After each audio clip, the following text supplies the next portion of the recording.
Live. Everywhere. On netrootsradio.com.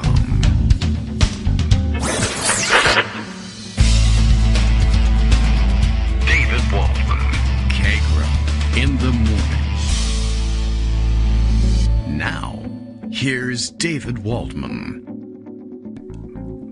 Hey, good morning, everybody. How you doing? It's Friday, May 19th, 2023. Time for another week to come to an end, for one thing. And time for another show. And it's Friday, and so that means it's just me. But hey, thumbs up from Justice. Levels are 5 by 5. What hints have you dropped me about what you're watching in the news today, Justice? Anything? Let's see. Oh, funny. Excellent. Of course, just looking for suggestions for today's show. Usually, like I say, he drops these little hints and he says, well, intro says, I got nothing.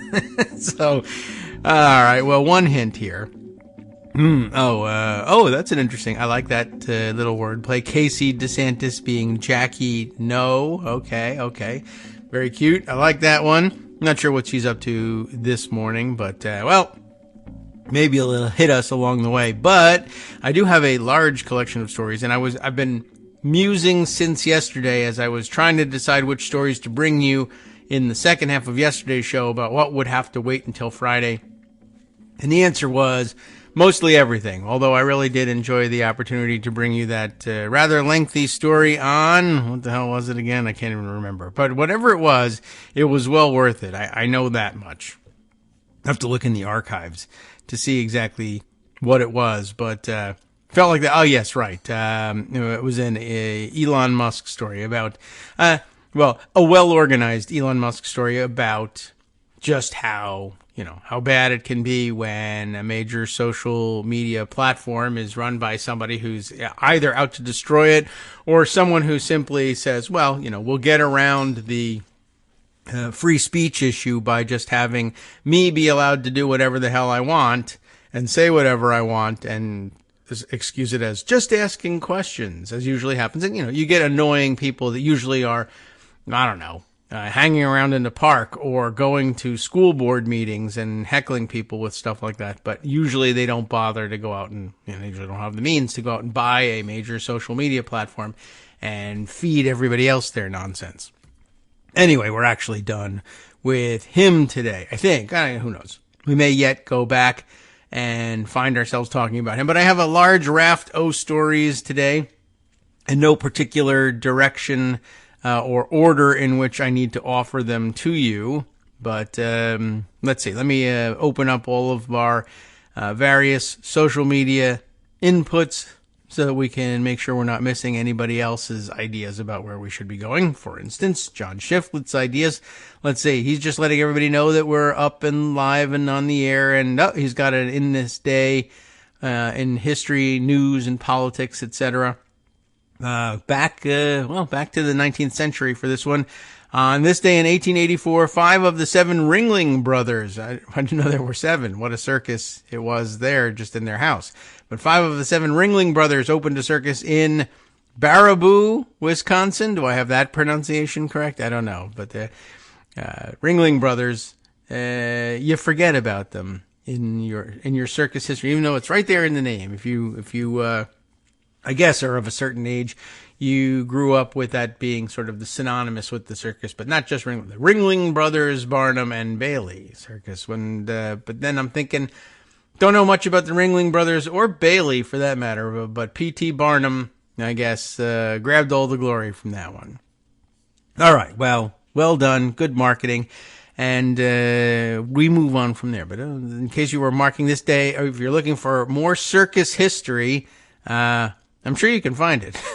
I don't know where this one came from, but wow, plus 7 kids in the family. So what happened to the other 2 Ringling Brothers? So they were accountants, I guess, or orthodontists. I don't know. It was 1884. So I don't know. Probably not orthodontia at that point. I don't know. Maybe they didn't. I don't know. It was probably, now I'm thinking, 1884. Maybe they didn't survive. Woo, what a downer. So apologies to all Ringling family members, if that was the case. Apologies if they became accomplished physicists as well. But then you're whatever. These 2 of the 7 Ringling brothers Maybe I think dentists because they must be like the one dentist that doesn't recommend sugarless gum for their patients who chew gum. I always think of that things now. Any 20% interval is always one of those dentists. All right. There's stories I need to share with you about the news that are important. Let's go over there. Yesterday, activity on Capitol Hill that captured a lot of attention as Jim Jordan held a hearing of his ridiculously named subcommittee on the weaponization of government, or whatever we call it. That phrase is actually in there. I don't know what the full name of the subcommittee is. And it comes down to this. He's trying to make a case somehow. It's not even clear what his committee is trying to do, but the idea in the right-wing minds here is that one of the reasons that they can't prove that Joe Biden is an evil international criminal mastermind is that he has weaponized the federal government to tamp down on, eliminate witnesses to, and retaliate against whistleblowers on all of the otherwise obvious and readily observable evidence of his criminality. And so he's investigating how the federal government has been used to prevent right-thinking people from discovering his criminal conspiracy to dominate the world and steal all the money. Joe Biden's, that is. So yesterday's hearing somehow was about FBI personnel. I don't know if they were all agents or what, but FBI personnel who feel they have been retaliated against for being truth tellers. And so they're therefore able to avail themselves, they think, of whistleblower protections. And it's usually, the problem is that it's usually garbage that they are telling the quote-unquote truth about. And then, it's all a matter of perception, I guess, at some level, right? But if you're an FBI agent and you go to your boss and you say, I really think that we should be investigating, Biden's secret wrongdoing. And your boss says, well, it's not a joke to accuse the president of the United States of some sort of criminal wrongdoing. But it's not impossible either. I mean, after all, our immediately previous president was caught up in a lot of criminal wrongdoing too. And people have alleged criminal wrongdoing by presidents for a long time. And we have to take it somewhat seriously. We are the FBI. But my first question would be, well, what criminal wrongdoing are you talking about? And what's your evidence that it's actually happening? And if you give me total garbage, I'm likely to say to you, well, we really can't be putting the FBI's reputation on the line for garbage like that. And in fact, I would suggest to you that you not go forward with this because people are going to think, oh, he's one of those sad crackpots who thinks the president is always involved in criminal wrongdoing if he's from the other party, and he wants to use his position at the FBI to investigate this non-event. And that would, of course, be the weaponization of the federal government, and we can't be having that. But, of course, this is the gimmitarian approach to that. You can weaponize government by Republicans against Democrats. You're not allowed to weaponize the government by Democrats against Republicans. Not only are you not allowed to weaponize the government as a Democrat against a Republican, but if you also actually don't weaponize the government as a Democrat against a Republican, it's the duty of Republicans to accuse you of weaponizing the government against Republicans so that when Republicans eventually return to power and weaponize the federal government against Democrats, they can say, when they're caught at it, they say, oh, this is just your tit-for-tat retaliation against us catching you weaponizing the government, which you didn't do. You see how this works? It's so very easy. It sounds rather conspiratorial, doesn't it? But anyway, like if you go to your superior with these wild accusations and they say, you really shouldn't, it would really be a problem for the FBI to be investigating this nonsense charge and looking like idiots, wasting time and money on this stuff. I really recommend that you don't. And you go over your boss's head, let's say, and go to another boss and say, we really should be investigating this, but my boss is dragging his feet on it because he's part of the conspiracy. At some point you say, you're really endangering yourself just career-wise here. You're becoming known as that crazy guy who just won't, come to the understanding that this isn't happening and it isn't an international conspiracy to stop you from uncovering the truth. You just don't understand. You're looking at something, you have a bias, you are, if you can produce proof, then produce the proof. But if you can't, then you gotta stop for your career's sake. Don't you want to continue working here? Because if you keep doing it, you're going to find yourself suspended.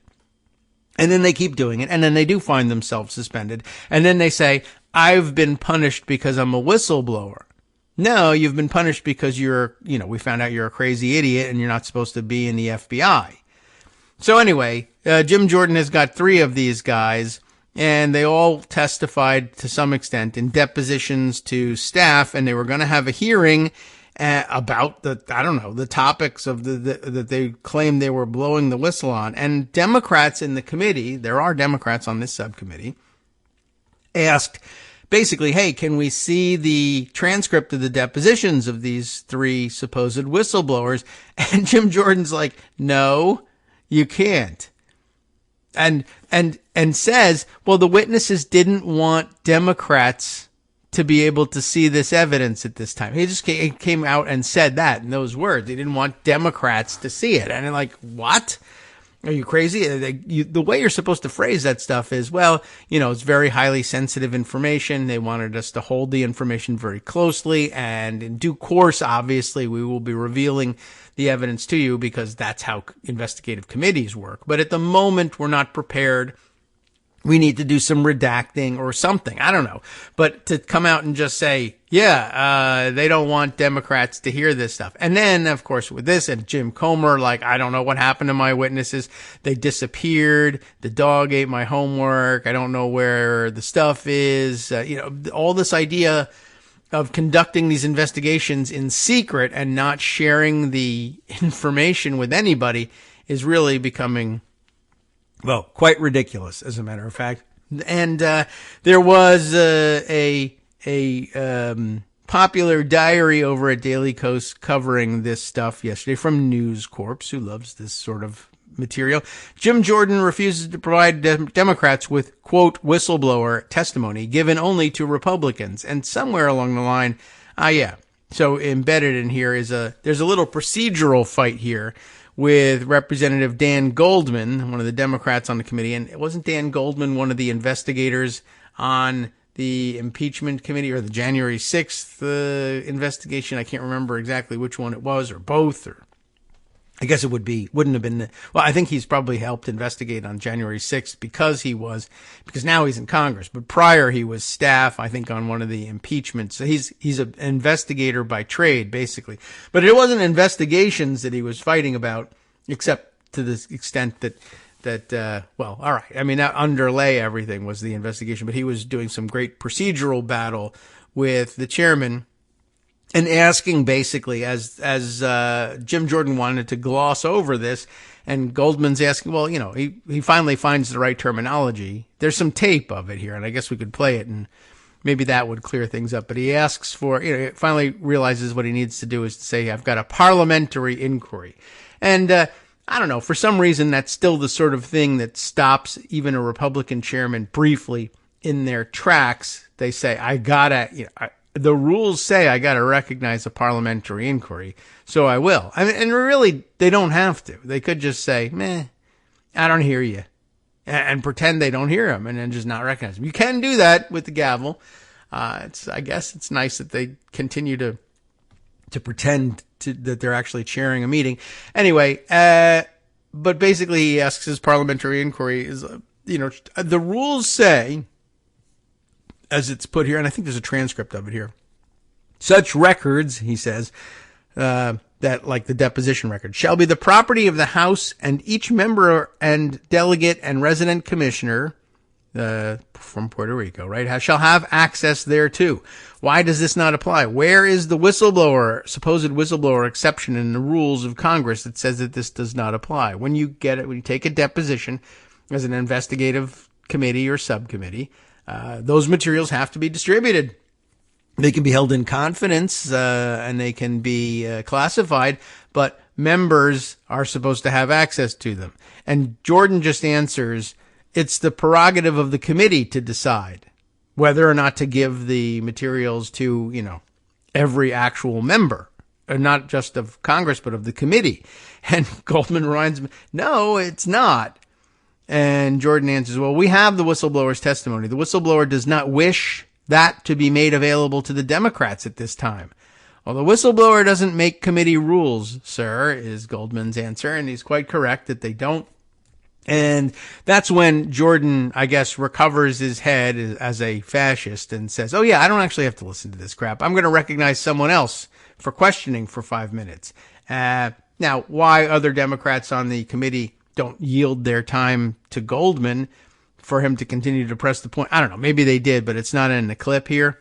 Anyway, it was very interesting. You should take a look at it and, file it mentally alongside all the other things that are going on in terms of Republicans just throwing the rule book out on everything and, granting themselves special permission for things like, well, we get to see all the evidence and Democrats are not allowed to see the evidence. But if they did, they would see the damning evidence that definitely says that the Bidens are involved in criminal activity and, something. But it's written in invisible ink. I don't know why they think that's so convincing, but, golly, they really need to stop that sort of thing. Anyway, I thought that was sort of interesting. Let's see, the Hills report on it has a little more detail about it. News Corp was mostly just showing this, quite correctly, the spectacle of it and the video clip of the exchange between Goldman and Jordan. But Emily Brooks at The Hill has written it up a little more extensively, saying Republicans and Democrats battled during a tense hearing Thursday over 3 FBI agents who Republicans say were retaliated against for blowing the whistle on bias at the agency, and who Democrats argue the GOP is using to legitimize the January 6th attack on the U.S. Capitol. That's another interesting and important angle on it. GOP lawmakers accused the FBI of retaliating against, quote, truth tellers, except that it wasn't truth, by revoking their security clearances because they espoused conservative views and took their concerns to Republicans on the House Judiciary Select Subcommittee on the Weaponization of the Federal Government. There's the title of the subcommittee for you. And yeah, again, remember that the dynamic here is these FBI people felt sure that QAnon was real and that they had to nail the Biden crime family, and they took it to their bosses, and their bosses said, this is not a real thing, we won't investigate it, and they might have tried to go around them to take to their bosses' bosses, but ultimately, the bosses' are apparently the only bosses that would listen to them. Like, who knows how far up the chain they may have gone. No one was listening to them, so they went to the Republicans on the weaponization subcommittee to say, we need you to listen to us, and they said, 19 supervisors at the FBI and the director of the FBI wouldn't listen to you because it's garbage, but we will. And then they did apparently listen to them, and then they won't tell anybody what they said, which is amazing. Politics is driving the federal agencies, said Jim Jordan, chairman of both the Judiciary Committee and the subcommittee. I think rather unusual, by the way, alleging to chair both the committee and one of the subcommittees, and particularly one that's doing all the work here. Anyway, he's alleging that the government targets citizens who are not politically correct. Notice again the formulation, right? They revoked my security clearance because I espouse conservative views. Now, I revoked your security clearance because you espoused garbage, and I told you to stop it for your own sake, but also for the sake of the FBI, and you wouldn't do it. And so it's like, well, I can't really help you. Eventually, you're going to find yourself in trouble. The FBI has the right to tell you to stop working on this investigation. That's how this job works. And you won't stop doing it, you're going to lose this job. And as an intermediate step, you'll lose your security clearance along the way. I'm being targeted because of my conservative views. You're being targeted for insubordination. All right. Well, anyway, they go on with the gobbledygook. What's just as frightening is if you're one of the good employees who come forward to talk about the targeting, you become the target, he added. And that does sound frightening, except you're not one of the good employees, and the targeting you're talking about is legitimate. You can't just launch your own investigations and ignore all of the direction of the hierarchy and keep the job. Democrats countered by arguing that the GOP, in the words of Representative Linda Sanchez of California, was using the hearing as, quote, a vehicle to legitimize the events of January 6th and the people who perpetrated it. How so? Let's read on. They questioned the FBI agents' credibility and whether they should be considered whistleblowers, sparred with Republicans over access to documents and materials, and accused the panel of being a tool for former President Trump, who was himself a tool, really, if you think about it. This select committee is a clearinghouse for testing conspiracy theories for Donald Trump to use in his 2024 presidential campaign. That's a good point. From Delegate Stacey Plaskett of the Virgin Islands, the panel's ranking Democrat. That's good news. And I just did see, didn't she get called out? Was it for this? Yeah, maybe. I don't know whether it was this discussion, but she's also on the subject of a popular diary, this one by Denise Oliver Velez, who says that Stacey Plaskett takes Republicans to task, saying this is defund the police on steroids. And it did happen in the weaponization subcommittee, so probably different part of her speech. So she was all over the place yesterday, really kicking ass on behalf of Democrats. But let's see, another comment from Representative Connolly, Jerry Connolly of Virginia, saying, you all have employment grievances. That doesn't make you whistleblowers. That's a different subject entirely. And a good point there. Could be filled out a bit more. I'm sure he had more to say about it, but that's what made it into the Hill. The hearing, which took place just days after Special Counsel John Durham released a report that offered stark criticism, but not very good criticism, for the FBI's opening of an investigation into Trump's 2016 campaign ties to Russia, underscored GOP suspicions of the federal intelligence and law enforcement organizations. Representative Harriet Hageman, Republican of Wyoming, at one point referenced the piercing evil eye from J.R.R. Tolkien's Lord of the Rings series to describe the FBI. And because, of course, that has negative connotations, it's therefore awesome speech material. The eye of Sauron has turned inward, and it is operating with a white-hot intensity that seeks to destroy everything in its path, she said, very, calm and measured and scientifically based. The hearing accompanied the Thursday release of an interim staff report from the panel's Republicans that detailed what it says are abuses by the FBI, as described by what Republicans say are dozens of whistleblowers. Allegations both in the report and in the hearing range from the agents being directed to scribble down license plate numbers in a parking lot outside a school board meeting. Wow, look out. To being pressured to open cases on people who traveled to Washington, D.C. on January 6th, but did not enter the Capitol.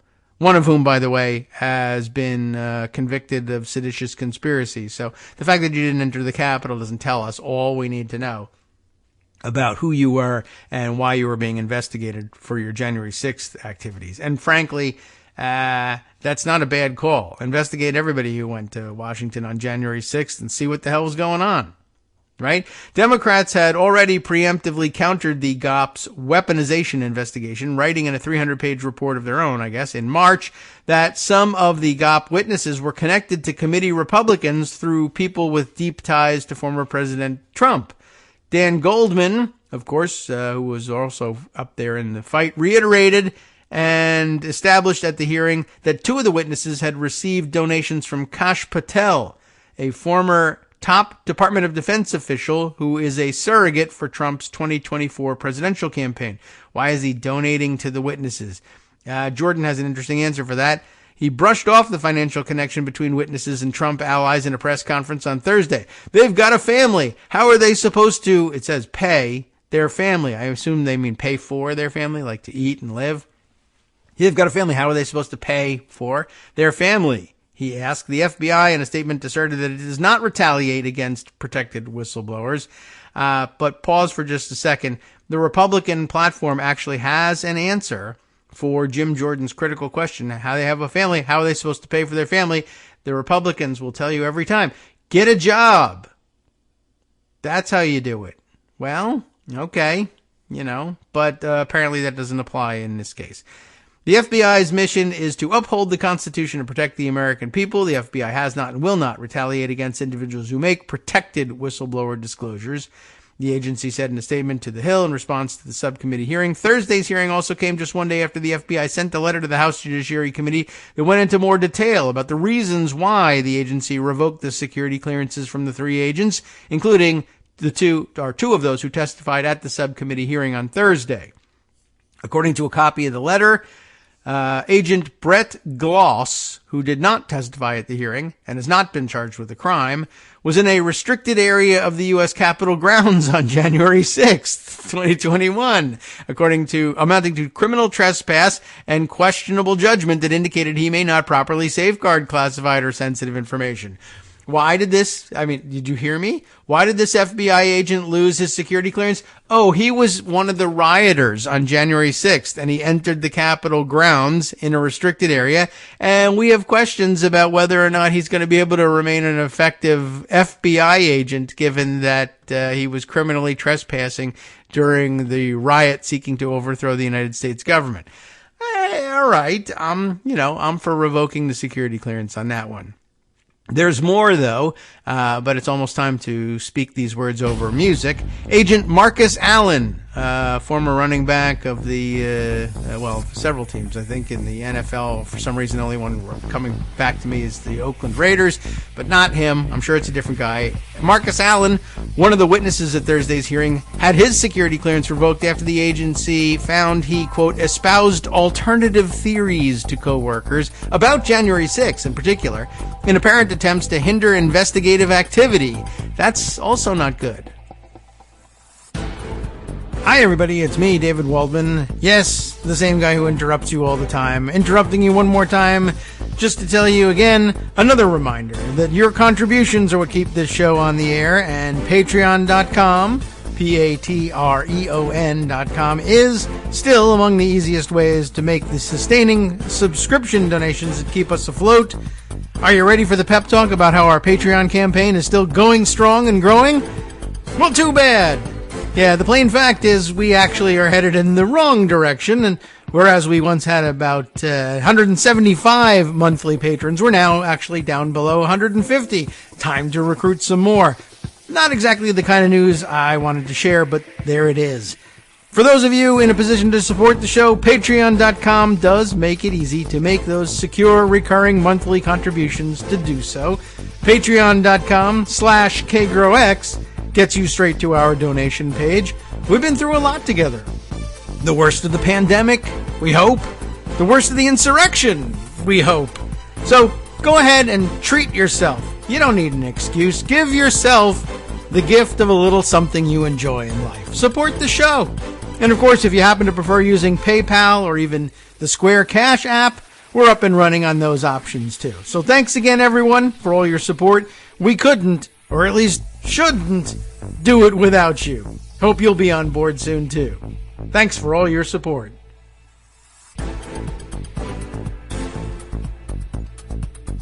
All right, welcome back now to the Kagro in the Morning Show here on Netroots Radio. Let's finish up here with the Hill story, and so we can move on to all these other ones. And so where we left off, we had just learned that Agent Marcus Allen, not the running back from the Oakland Raiders, he figures that his security clearance was revoked because he espoused because he's conservative. I was conservative, and they retaliated against me because the government's been weaponized against Republicans. And in fact, the FBI says, well, you won't stop bothering your coworkers with your alternative theories about January 6th. And what was the aim of your sharing all of these alternative theories? It was apparently, it says here, an apparent attempt to hinder investigative activity, which investigative activity, that's the I in FBI. I mean, they really do need to do that stuff. So you don't want to hinder that from inside. And be way, way wrong. All of this activity apparently included sharing a theory that federal law enforcement had infiltrated the crowd. But I must say, I want to point out, he's not entirely wrong. I know, and this is not good, and he'll cling to it and say, see, I am a whistleblower. You shouldn't be kicking me out. Well, I mean, he's not entirely wrong because, of course, we learned in the previous paragraph that another FBI agent, Brett Gloss, was in fact in a restricted area of the U.S. Capitol grounds on January 6th as a rioter amounting to criminal trespass and certainly questionable judgment. And so, yeah, there is a theory that federal law enforcement did infiltrate the crowd, but as sincere participants in the rioting. And, you know, if you catch an FBI, I mean, think about how dumb this is here, that Jim Jordan, you knew he was an idiot, but to be sitting there screaming and ranting and breaking all the rules to defend this nonsense. One FBI agent says, I'm going to join the riot and try to overthrow the United States government. Another guy says, you should stop investigating. Because my buddy Brett here, I don't know whether he had any idea that, but you should stop investigating entirely because the people there did nothing wrong. In fact, I think FBI agents were to blame for this because they infiltrated the crowd. Well, they did infiltrate the crowd, but I mean, well, they didn't infiltrate the crowd. They joined the crowd. That's the problem. And, you know, for you to say you should stop the investigation because one of the rioters was an FBI agent. No, you should do more investigating. Not only because there was a riot, but because some of the rioters were FBI agents. You should absolutely investigate that. And you think we shouldn't. And I think maybe you don't belong at the Federal Bureau of blank. Maybe you belong at the Federal Bureau of doing nothing or Federal Bureau of obstruction. There probably is such a bureau. You can transfer. But here at the Federal Bureau of Investigation, you don't want to get in the way of investigations. Because if you do, then you're not going to be able to keep your job as an investigator. Anyway, he had this to say about it. It appears I was retaliated against because I forwarded information to my superiors that questioned the official narrative of January 6th. He also said the FBI's assertion that his supervisor admonished him was inaccurate. That's interesting. I mean, I don't know where that goes, but he says he wasn't admonished. Okay, so then what's your problem? Well, I should have been admonished, and I wasn't. I don't know why. Were you retaliated against? Yes. Well, how? Did they admonish you? No. What did they do? Well, they didn't admonish me. I'll tell you that. Are you sure? Do you know what admonishment means? I mean, actually, you would want to say that you were admonished if you are trying to gain whistleblower protection. Nope. Okay, well then fine. And finally, let's see, there's more. The FBI also found that one case related to January 6th was closed after Allen said he did not find any relevant information about a subject. But, okay, you know, and that's how you would normally close things. And you normally trust and say, all right, FBI agent says, I investigated, I found nothing. I'm going to close this case. Sure, fine. Then it comes to our attention somehow. I don't know how. Maybe because weaponization. But somebody else, another investigator, because the FBI, if nothing else, is full of investigators. Another investigator apparently found something and said we should reopen this case. Another FBI employee found relevant information that was already publicly available. So what happened here? What did he find? Marcus Allen says, I investigated this particular subject. I can't find anything. Let's close the case. Somebody else says, you know, I think I know something about this guy. Yeah, look, here's videotape of this person assaulting a Capitol police officer on January 6th. Oh, yes, I see what you mean. Now, that's a case we shouldn't close. Marcus Allen says we should close it, and the fact that we didn't means you're going to prosecute one of my friends, and I don't think you should do that. I'm a whistleblower. I don't think so. At one point in the hearing, Democrats stumbled in an attempt to push back on witness credibility when Sanchez asked Allen to address a Twitter account with the name Marcus Allen that had retweeted a tweet asserting that former House Speaker Nancy Pelosi staged the January 6th Capitol attack, which is dumb enough all by itself. But Allen responded that it was not his Twitter account, and he did not agree with that message, condemning the violence at the Capitol on that day, except for the one piece of violence where somebody assaulted a police officer, and Marcus Allen wanted to let him go. So that's not really much of a condemnation there. and I mean, you should try and make sure it's the same Marcus Allen, but, it's an investigative hearing. Is this you? No. Well, that's all I can do for now. The FBI said Agent Stephen Friend had his security clearance revoked after he acknowledged that he, quote, publicly released sensitive FBI information on his personal social media accounts without authorization. That usually gets you in trouble, too. Participated in unapproved media interviews and secretly recorded a meeting with FBI management. All of these things are problematic. They get you in trouble with the FBI. They are not retaliation against you for your conservative views. They are retaliation against you for being a bad FBI agent. Friend testified to the committee that after raising concerns to his superiors with how the FBI was handling investigations into January 6th subjects, it's all January 6th apparently, the FBI suspended him without pay. Apparently, there's no whistleblowers that the Republicans are willing to recognize or be interested in who are blowing the whistle about anything but the investigation of January 6th. How strange. Friend testified that he was assigned to attend a school board meeting and took down the information from attendees' license plates in the parking lot. Okay? And I mean, I guess, remember, and in Republican minds, what that means is they're targeting parents as terrorists, just like they said. And well, I don't know whether they were or they weren't, but they got the license plate numbers. And, I don't know. I'm not certain what they did with them. And you might have said, well, there's really no reason to run these plates. And there might not have been. And I don't know whether that constitutes any particular problem. But did something happen? Did anybody get in trouble because their car was at the school board meeting? If not, I guess you could say, well, maybe that's not great practice to just collect all that data. But I mean, if you'd had a license plate scanner on the entranceway to the parking lot, and that's one of the things about license plates. You stick them on your car for everyone to see, including the FBI if they want to see it. Might have been a waste of time, but I'm not certain what happened as a result that makes Stephen Friend so sad. He said he was suspended from the FBI, or after he was suspended from the FBI, his investigations of child sexual exploitation material were handed off to local law enforcement. Oh no. Oh, well, rather than to another federal agent. I guess that's his big complaint. I was also investigating child sexual exploitation. Oh, gosh, that's important. What happened? When you were suspended, what happened to your investigation? Did it end? Did it just stop dead? I mean, that'd be terrible that some child molesters would get away with this stuff just because you were an idiot and got yourself involved in January 6th garbage. I hope somebody else investigated it. Well, yes, someone else did.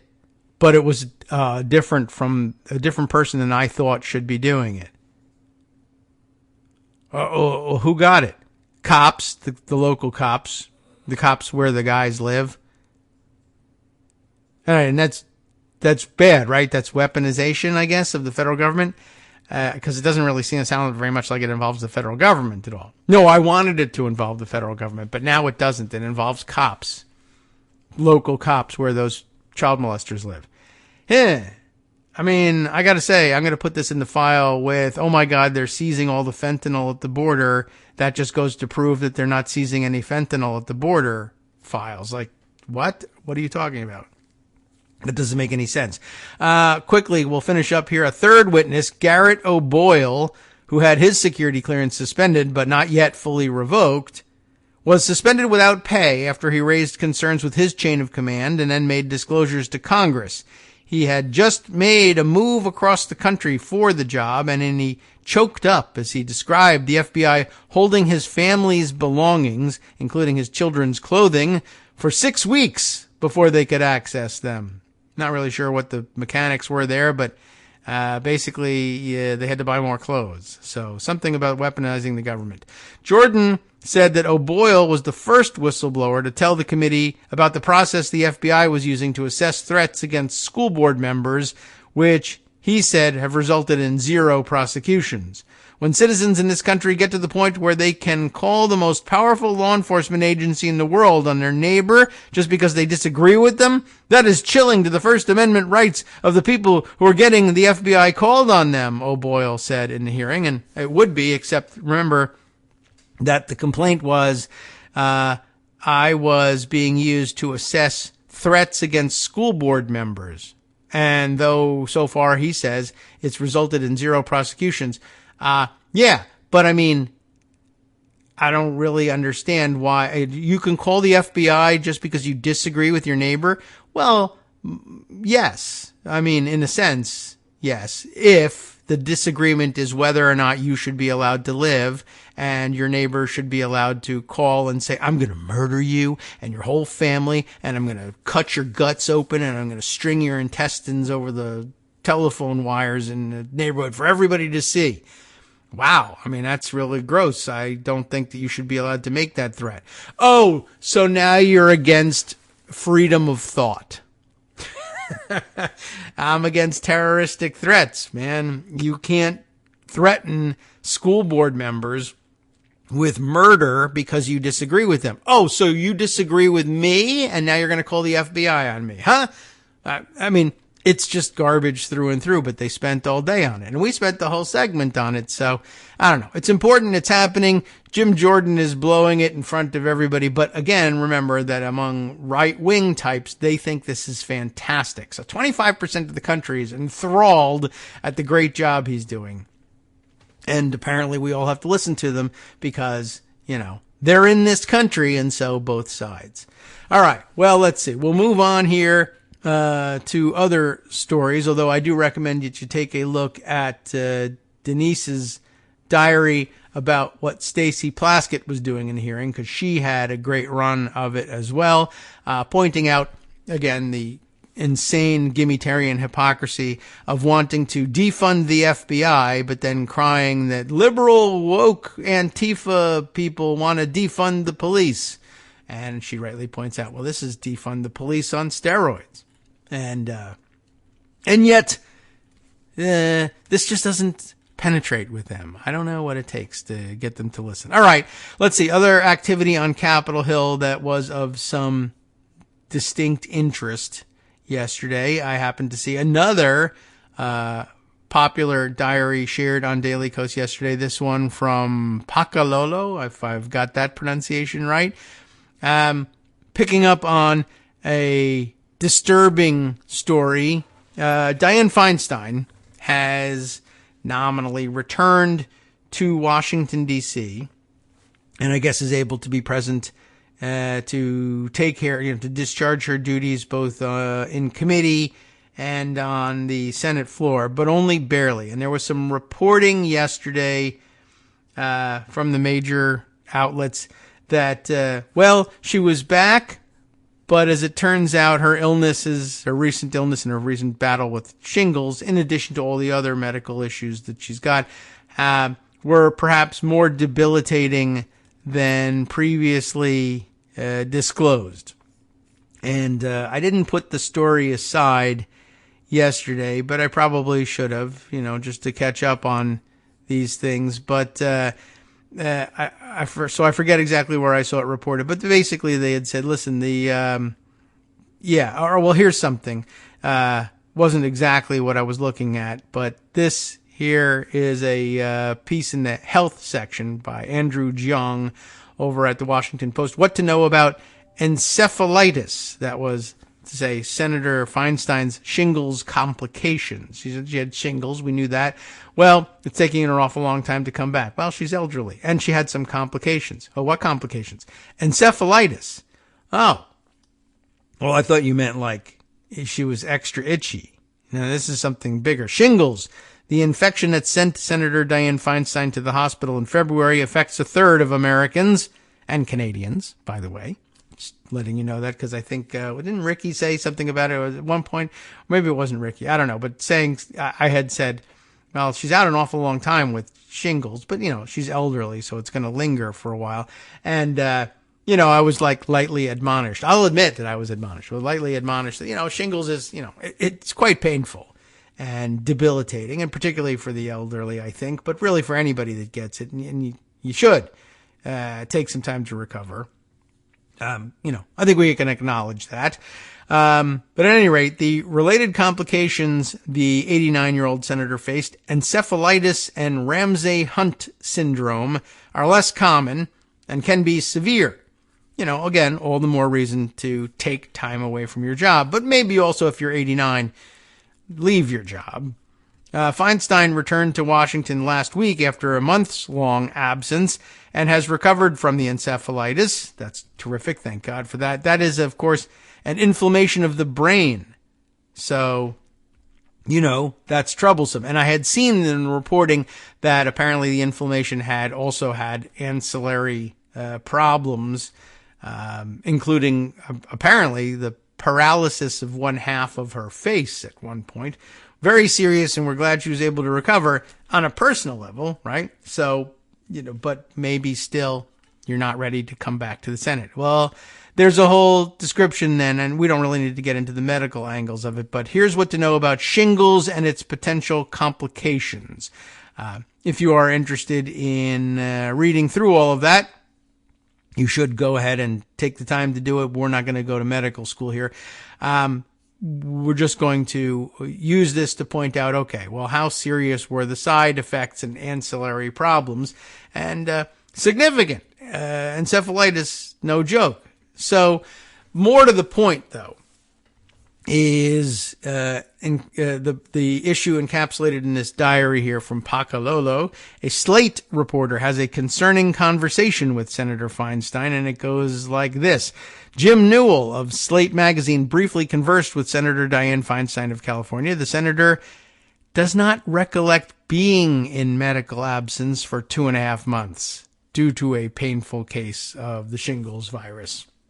It's maybe a larger problem than shingles. It was about a minute later, this excerpt from Slate says, that I encountered Feinstein coming off an elevator, sitting in a wheelchair and flanked by staff. It's been hard to find the senator since her return. She's kept her movements mostly to the least populated passageways and skipped luncheons and non-urgent committee meetings. I asked her how she was feeling. Oh, I'm feeling fine. I have a problem with the leg. A fellow reporter, staking out the elevator, asked what was wrong with the leg. Well, nothing that's anyone's concern but mine, she said. Okay, so being guarded about things. Now, when a fellow reporter asked her what the response from her colleagues had been like since her return, the conversation took an odd turn. No, I haven't been gone, she said. Okay. You should follow I haven't been gone. I've been working. Now, when asked whether she meant that she'd been working from home, she turned feisty. Sounds like she was already feisty here. No, I've been here. I've been voting, she said. Please, you either know or you don't know. Wow. Well, after deflecting one final question about those like Representative Ro Khanna who have called on her to resign, she was wheeled away. And I could see why she wouldn't want to answer those questions, but you really should, but I can see why she doesn't want to. But the idea that she can deny that she was away for 2.5 months, I don't know whether it's hard to tell at this stage of the game, right? Is it she literally does not remember that happening and so therefore disagrees? Or does she remember and she's trying to deny it because she's also perhaps unaware that her 2.5 month absence has been national news and national headlines for, the first half of the year.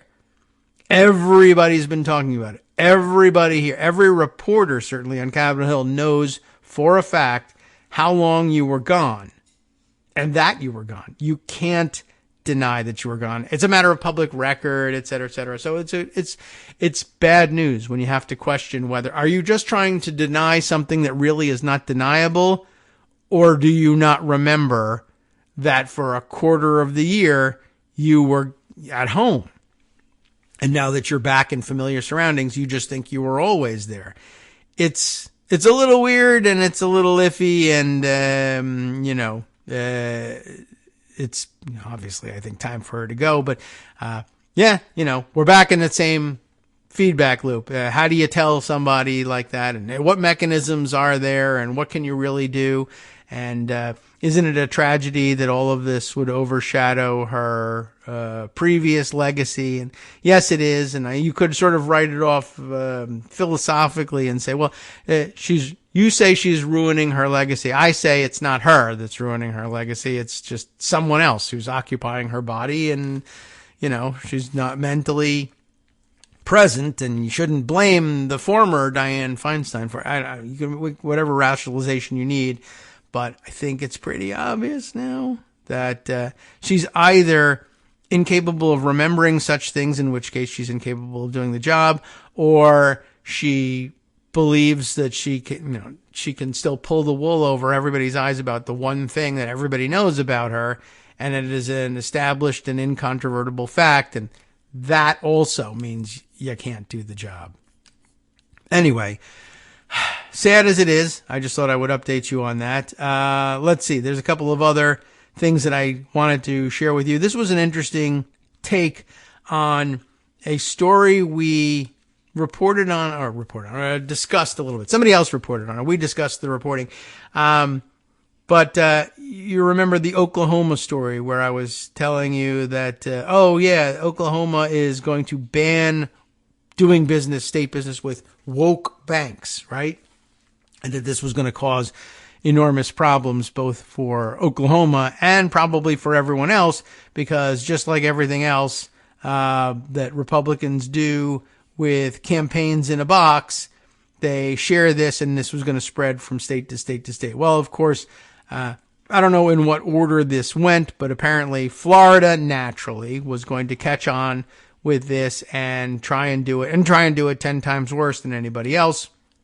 And I happened to spot this piece from a place called The Lever, levernews.com. The Lever is, it's a place, it's a thing, and they cover stories, and that's all there is to it that I can tell you at the moment. And what does it mean?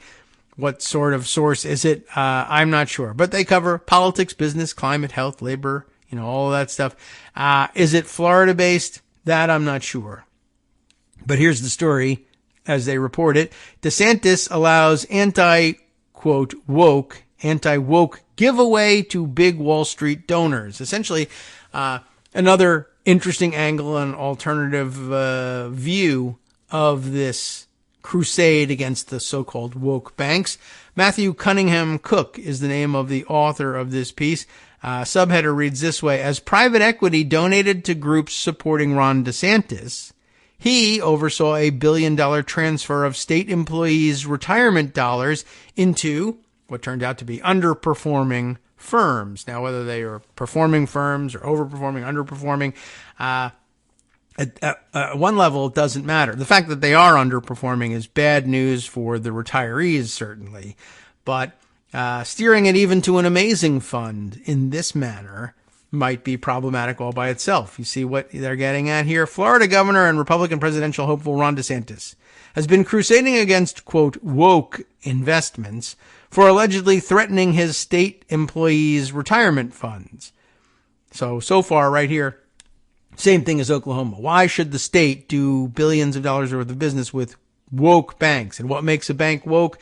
Well, do they have a diversity program to try to promote minorities, women and minorities within their ranks? Are they trying to be inclusive and make sure that they don't unfairly exclude people from loan programs, et cetera, et cetera? All of that means woke. It's CRT, and we got to get rid of them. But every bank is doing this, except for the disreputable ones. Well, then we'll invest with disreputable ones. Well, then you'll lose all your money. But also there's this angle. We'll invest with them because they are donors to my campaign. And then they cried that we're not giving them state business. So we had to figure out a way to dislodge state business from real banks and give it to fake fly-by-night operations operated by people who can steal that money and donate it to me. Isn't that great? Well, anyway, so what do they have to do? They have to say, well, wokeism threatens the returns. They're not investing for the best return. They're investing for woke reasons. And that means retirees won't make as much money, except they really will, because these are the largest institutions in the country, and they're the ones that set the pace when it comes to returns on investment. But anyway, he uses this and then says that woke banks are a threat to state employee retirement funds, but the most imminent threat to Florida public employees' retirement dollars appears to be the massive state pension investments that have gone to some of the Republican Party's Wall Street donors under DeSantis's watch. Despite a federal anti-corruption rule designed to prevent donors from receiving pension investments, private equity executives have donated millions to political groups supporting DeSantis, all while the governor oversaw the transfer of more than $1 billion of Florida public employees' retirement dollars into these donors' high-fee, high-risk, quote, alternative investments. A Lever review found that had the state pension fund instead been investing in a simple, low-cost index fund compared to its present mix of holdings, teachers, police officers, and other state employees would have about $10 billion more in their retirement funds. Now, from a distance, it sure looks like the pensioners are getting hurt here. Kathleen Clark, an ethics expert and professor at the Washington University in St. Louis School of Law, told The Lever, it certainly seems like it raises the distinct possibility that the decisions that the pension board is making may be serving DeSantis's political interests and not the pensioners' interests. The low-return, high-fee investment strategy under DeSantis, who serves with two other Republicans on the state pension board, has been harmful for the state's retirees who have already been struggling with subpar retirement payouts. But under DeSantis's leadership, the state pension fund's investments have been a boon for financial firms whose executives have delivered huge donations to the Republican Governors Association, which has pumped $22 million into the Friends of Ron DeSantis, a political committee that supported DeSantis's gubernatorial campaigns and is expected to finance a super PAC supporting his 2024 presidential bid. Friends of Ron DeSantis was the largest recipient of RGA cash last cycle. The pension fund's underperformance comes as Republican legislative leaders in April put the kibosh, everybody loves the word kibosh, put the kibosh on restoring annual cost of living adjustments for public employees that were cut in the wake of the 2008 financial crisis. The federal pay-to-play rule, which came into effect in 2011 in the wake of bribery scandals at pension funds across the country, was crafted to halt private equity firms and other investment managers from using campaign contributions to improperly influence pension fund decision makers. But the financial firms receiving pension money have donated to the RGA rather than directly to DeSantis, and that's how they get around it. Isn't that a great loophole? Let's keep doing that.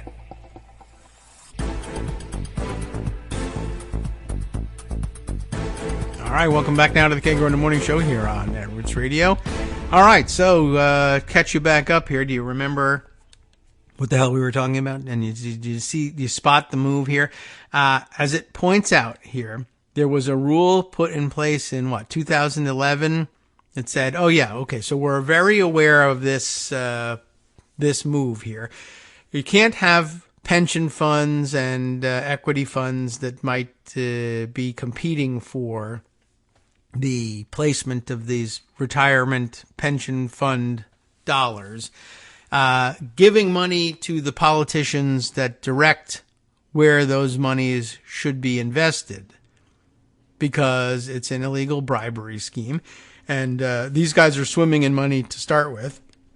And so it's easy enough for them to come up with big bricks of cash and give them to the people who make the decisions about where the pension fund should be invested.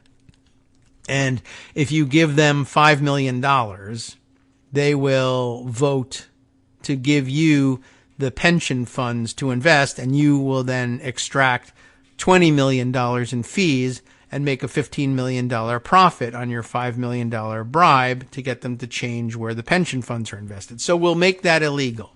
And their response to that was, oh, well, how about if I give money to Organization A, and Organization A then gives all that money to Politician A, and Politician A then votes to move the pension funds from this state to my equity fund, my investment firm.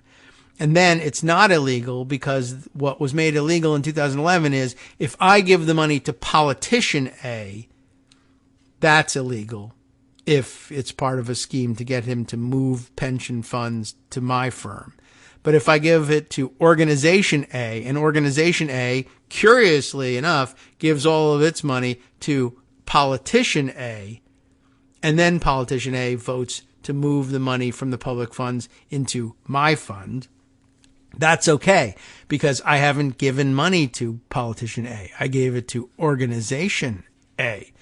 Well, that's what they've done. And once again, we were unprepared to meet that challenge. How strange. And it really could have been done in the drafting of the 2011 law. You can't give money to that politician, and you can't give money as a pass-through to somebody else to go to that politician either. If you make donations that inure to the benefit of that politician, either by, you want to do it by some percentage or whatever, however you want to define it, it could have been blocked. They'll always come up with workarounds. That's the thing about, that's the thing about criminals. They don't listen to laws, right? That's what Republicans are always telling us. And once again, every Republican accusation turns out to be a confession. So, what's happening here? As governor, DeSantis is the chairman of the Florida State Board of Administration, or SBA, which appoints officials who make and approve investments for the state's $180 billion retirement fund. The SBA's other trustees are State Attorney General Ashley Moody and State Chief Financial Officer Jimmy Patronis, like the Harry Potter thing? I don't know. Patronis. Two Republicans who are, of course, close allies of DeSantis. He gets to nominate them. He's going to nominate allies. Over the past few years, many of the Wall Street interests benefiting from DeSantis's private equity investments have donated money that has ended up funding the Florida governor's political committee, strangely enough. Take, what is this? Aeolus? I don't know. Aeolus. Aeolus, maybe? Capital Management Hedge Fund, which received a $50 million commitment from the Florida Pension Fund in May of 2019, 4 months after DeSantis became governor, and they have since delivered a negligible 0.7% annual return for state pensioners in 4 years, compared with the average annual 15.75% return for the S&P 500 index of major stocks. So if you just bought mutual funds with it, you would have done much, much better. 0.7% annual return you can get from a savings account. You can crush it with a certificate of deposit. So, that's not great. Paul Singer, the founder and co-CEO of Elliott Management, which as of 2020 owned a major stake in Aeolus, a reinsurance hedge fund based in Bermuda, hosted a 2021 Colorado meeting of elite conservative billionaires called the American Opportunity Alliance, where DeSantis appeared alongside former Vice President Mike Pence and others. The following year, Singer pumped $750,000 into the Republican Governors Association. 3 weeks after Singer's donation, the RGA transferred $2 million into the Friends of Ron DeSantis group, which raised $177 million in the 2022 cycle. Singer also donated $500,000 to the RGA in March of 2020. So let's see, he's given $1.25 million, and the RGA put $2 million into Friends of Ron DeSantis. It's not a direct transfer. They added some money that came from other sources as well, I suppose.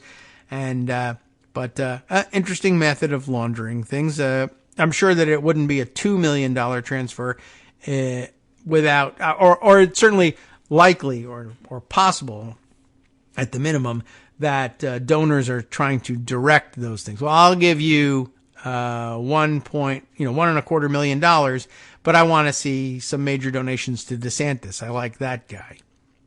Does it work? I don't know. Singer is well known on the world stage for buying up the debt of countries in the global south, like Argentina, then aggressively calling on payment. Wow. Singer also chairs the Manhattan Institute, a conservative think tank that employs Chris Rufo, you know him, and Ilya Shapiro, who we might not know. I forget if we've ever called that name. Leading propagators of the critical race theory panic. While there has not been reporting since 2020 that shows whether Elliott continues to hold a majority stake in Aeolus, the CEO that Elliott installed in 2020, Andrew Bernstein, does remain in place. So that's some indication. Neither Aeolus nor Elliott responded to repeated requests for comment from the lever. Then there's the private equity firm Thoma Bravo. In the end of March 2022, just 4 weeks after the Florida pension funds put $150 million into a Thoma Bravo fund, the group's co-founder, Carl Thoma, get it, donated $40,000 to the RGA. They gave him $150 million. He gave $40,000 back. You see? Easy. It came just 2 days after the RGA made its $2 million contribution to the DeSantis committee and appears to be Thoma's first ever contribution to the RGA. So, they, got $1.25 million and gave, $2 million to DeSantis, and to help plug the hole, here's $40,000 from Carl Thoma, making up the difference, just days after, finding out that a huge chunk of RGA money moved to DeSantis's bank account. The Florida pension made another $100 million commitment to a different Thoma Bravo fund in August of last year. The following month, Thoma donated another $100,000 to the RGA, and just 2 weeks later, the RGA donated $3 million to DeSantis. So it's a leverage, matching funds, and triple matches, etc., that you thought was a joke, but it's actually happening for billionaires. But again, pension fund gets $100 million. They give $100,000 back. Thoma Bravo has attracted controversy in the past year for its ownership of RealPage, a real estate technology platform that has driven coordinated increases in rent across the country, according to a ProPublica investigation. Bradford Freeman of the private equity firm Freeman Spogli, meanwhile, donated $50,000 to the RGA in 2018. That just 17 days before the RGA gave $1 million to the DeSantis political committee. So lots of money flowing from the RGA to DeSantis, which is to be expected. The next year, his firm received a $100 million commitment from the Florida pension funds. So that's fantastic. You know, it's good return on investment. We give $50,000, get $100 million. In 2015, Freeman Spogli executives hosted fundraisers for former Florida Governor Jeb Bush and paid him lucrative speaking fees after he had overseen investments in the firm during his tenure as chair of the SBA. James Carey of Stone Point Capital donated $10,000 to the RGA just weeks before the 2018 election. The firm received two $100 million commitments from the Florida pension under DeSantis' governorship in 2020 and 2022, records show. While the pay-to-play rule prohibits acts done indirectly, which, if done directly, would violate the rule, so they did write it apparently, it does not explicitly cover contributions to super PACs or 527 groups like the Republican and Democratic Governors Associations. Okay, so that's why that loophole still works. This is true even if the super PACs were controlled by the politician in question, or the 527 group was funneling donations into the respected candidate. I guess, the respected candidate? I don't know if that's the right word for it, but okay. I think they mean those respective candidates. In the cases of Friends of Ron DeSantis, DeSantis filed a statement of solicitation with the Florida elections officials in early of 2018, declaring he had established the political committee, which can accept unlimited contributions. This situation makes it look like the Republican Governors Association is a way of laundering campaign contributions, as they're allowing these entities to do indirectly what they cannot do directly, said Clark, the Washington University ethics expert. Eileen Applebaum, the co-director of the Center for Economic and Policy Research, who studies private equity, said it's pretty obvious that DeSantis is delivering for the private equity industry, and in exchange, they're providing funding for his campaigns. DeSantis recently filed a notice with state election officials notifying them that he's no longer associated with Friends of Ron DeSantis, a necessary move before the political committee can start funding the super PAC backing his potential 2024 campaign, right? So for a while, it was his actual campaign fund. And he used that and his name to leverage contributions out of people who, I guess, wanted to have a chunk of pension money. If you give $100,000 to friends of Ron DeSantis, even if you do it through the Republican Governors Association, we'll send $100 million worth of business your way. And then, in order for him to get his hands on using that money for a presidential campaign, it has to be transferred to a super PAC. But in order for it to be a super PAC, it has to be quote unquote independent and not coordinate with the DeSantis campaign. And so now we declare, I'm just going to sign this paper that says Friends of Ron DeSantis has nothing to do with Ron DeSantis. And because it's a signed paper that says that, I guess the state of the law is we're all supposed to walk around believing that. That's amazing. All right. Well, let's see. Then the anti-woke giveaways to Wall Street enters back into the picture. For years, Florida public pensioners have received benefits well below the national norm. The average public pension that Florida public employees received was just $23,712 per year in 2020, as opposed to the national average of $29,132. Due to poor performance during the 2008 financial crisis, the Florida legislature reduced what it offered to state employees for their retirement.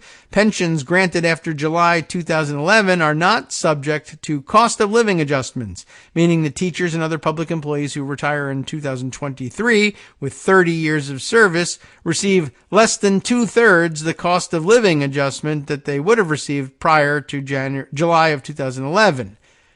Florida's pension system has for years poured public employees' retirement savings into so-called alternative investments, which include private equity, real estate, and hedge funds, a trend that has continued under DeSantis' watch. And remember, that's always been the big Republican idea, right? Privatize Social Security, take that money and invest it in the market instead, and in fact, deregulate what you can and can't invest in so that you can take advantage supposedly of these fantastic alternative investments. Why settle for, 7 or 8% return in stable, regular money market type funds and baskets of stocks when you can invest in esoterica that sometimes has 30% returns and then sometimes has 30% losses. And, of course, on a national level, we said, what? No way. We need stability for something like Social Security. It has to be there. There have to be returns. But the states in control of Republicans said, no, you need to give us the flexibility to do what's best for our pensioners, like lose all their money. And then they went ahead and okayed that. And what do you know? They've lost all their money. And so far, the pensioners have ended up getting less and less money. But more and more of it is being diverted to these alternative investment people, not because of their high rates of return for pensioners, but because of the high rates of return for the politicians who approve those transfers. That money gets laundered into campaign contributions that keeps them in power to do other stuff like arrest teachers for showing Disney movies in class. Or whatever. She wasn't arrested. She was simply forced to resign. Anyway, back to this, right? The state's high-risk, high-fee strategy that has resulted in about a $10 billion loss relative to a stock bond index fund from fiscal years 2019 to 2022, a Lever review has found. All the reasons why we didn't want to see the Republicans privatize Social Security. It could be a loss. Well, it is a loss when Republicans are allowed to do it in the states, the laboratories of democracy. But as we find out, they're just repeating the experiment over and over again because for them, personally, the results are good. For pensioners, the results are a $10 billion loss. But for the hedge fund operators and the politicians who continue to pay them off with pensioner money, they're making a huge profit because what they're doing, is stealing. Some portion of that $10 billion loss ends up in their pockets, regardless. So, during this same period, from 2019 to 2022, pension fees to investment managers have increased by 11%. So, the pension payments that the Florida workers are getting have decreased, and the payments that investment managers get on behalf of, for their hard work at reducing the amount that pensioners are able to take in, get an 11% increase. Totally fair, right? Since DeSantis' first year as governor, total investment management fees have risen from 0.26% of assets to 0.29% of assets. Doesn't sound like much, but when you're talking about billions and billions of dollars under management, it's actually worth a tremendous amount of money when it goes to just a few people. So that's an increase that cost the pension funds $54 million in additional fees in 2022. So in case you were wondering, all right, if the fees go up from 0.26% to 0.29%, how much is that worth? The answer is $54 million. It should come as no surprise that an investment amateur would recklessly pump ever greater sums into the higher cost, poor performing investments who happen to make substantial political contributions, said Edward Sadel, a former attorney with the Securities and Exchange Commission who now resides in Florida. Rather than rethink his investments into low performing and politically connected investment funds, DeSantis has been vocally opposed to environmental, social, and governance investing, or ESG, right? The real problem, he says, is all the woke people who are losing all the money, except they're actually making a bunch of money. But the point is, if you think they're either losing money or are terrible, evil people, and I can, let's say, weaponize the state government of Florida such that the money goes to people who actually pay less in returns and do terrible things with the money and steal it, then I make out like a bandit. But, it depends on my keeping you believing that the real evil is ESG. ESG considerations urge large investors like pension funds and endowments to consider the environmental and social impacts of their investments and assess the governance structure of firms. For years, ESG considerations were relatively uncontroversial, and to date, even their proponents admit that they have had limited impact on corporate behavior. DeSantis launched his first volley against ESG in August of 2022, when he and his fellow SBA trustees issued a resolution condemning the practice. Corporate power has increasingly been utilized to impose an ideological agenda on the American people through the perversion of financial investment priorities under the euphemistic banners of environmental, social, and corporate governance and diversity, inclusion, and equality, DeSantis said. With the resolution we passed today, the tax dollars and proxy votes of the people of Florida will no longer be commandeered by Wall Street financial firms. Yes, they will. We are prioritizing the financial security of the people of Florida. It could easily, of course, be stood on its head, right? Corporate power is increasingly being utilized to impose an ideological agenda on the American people through the perversion of financial investment priorities under the euphemistic banners of fighting wokeism and fighting ESG and fighting CRT. And we'll pass a resolution that takes the tax dollars, will prevent the tax dollars and proxy votes from the people of Florida being commandeered by Wall Street financial firms and instead be commandeered by people who keep their offices at Mar-a-Lago instead of Wall Street because they retired from Wall Street 10 years ago and now they like playing tennis at Mar-a-Lago and hanging around with the perverts on the pool deck, and they want to steal your money from Florida, working from home instead of working on Wall Street. It's bizarre and upside down, but that's the thing. You just say, oh, well, CRT and evil wokeism is what's wrong with these guys, so we're going to steal the money. And yes, we get lower returns, but one, no, we'll tell you we get better returns. And two, while the returns are bad for you, the reason they're so bad is I'm stealing all the money, so that's great for me. So we'll continue to do that. DeSantis followed that resolution with changes to the pension investment policy and proxy voting guidelines, the guidelines the state uses to determine how it votes on shareholder resolutions. The state votes on shareholder resolutions. And in January, he further prohibited, quote, woke ESG considerations, implementing guidelines that would ensure all investment decisions focus solely on maximizing the highest rate of return, unless they don't, but are run by our friends. Thanks to the leadership of Governor DeSantis, the Florida cabinet reaffirmed today that we don't want a single penny of our dollars going to woke funds, said Petronas, the state's chief financial officer. We need asset managers to be laser focused on returns and nothing more. And the laser focus has gotten them 0.7% compared to 15% the rest of the market is getting. In his book released in February, DeSantis expanded on his critiques of woke investments, calling for the crippling of the ESG movement. DeSantis' condemnation of ESG investing has come out of the broader culture wars, of which the governor is an eager participant, but combating ESG is also a major interest of Leonard Leo, a conservative strategist and co-chair of the Federalist Society, who last year received the largest known dark money transfer in American history to advance the political interests of the religious right and reshape American politics.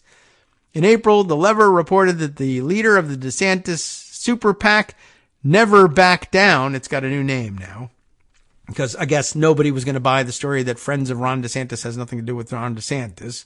So now they call it Never Back Down, never admit you're lying, never back down, was deeply involved in orchestrating that $1.6 billion donation.